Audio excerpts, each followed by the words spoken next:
Kisah Natal ini aku jamin kamu nggak pernah dengar sebelumnya. Ikuti ya sampai habis.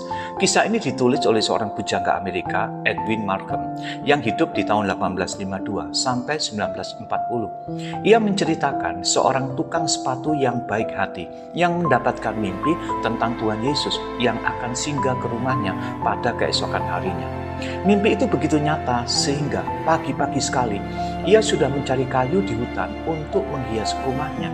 Sejak pagi ia menanti sang tamu istimewa tersebut dengan hati yang gembira.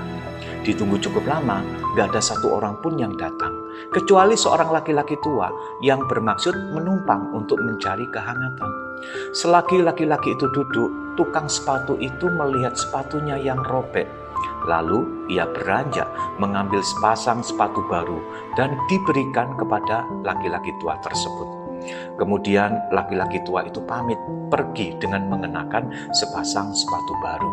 Tukang sepatu itu masih menunggu hingga sore hari. Sang tamu istimewa belum datang juga, kecuali seorang wanita tua yang melintas dengan membawa kayu bakar yang berat. Ia mengundang wanita tua itu mampir di rumahnya untuk beristirahat.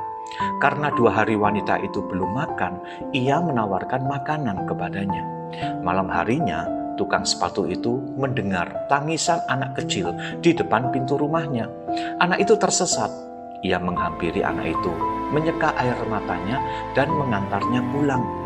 Ketika ia kembali ke rumahnya, ia merasa sedih sekali. Tuhan Yesus pasti datang saat ia pergi. Betapa inginnya ia mencium tangannya yang berlubang paku dan membasuh kakinya yang bertusuk paku. Kemudian ia akan duduk dan berbincang-bincang dengannya. Selagi ia duduk dengan sedih, tiba-tiba terdengar suara lembut berbicara kepadanya. Angkatlah hatimu anakku, sebab aku menepati janjiku. 3 kali aku datang ke rumahmu, 3 kali bayanganku menyentuh lantaimu. Akulah manusia dengan kaki telanjang. Akulah wanita yang kau beri makanan. Akulah anak yang tersesat itu. Ini kisah yang luar biasa.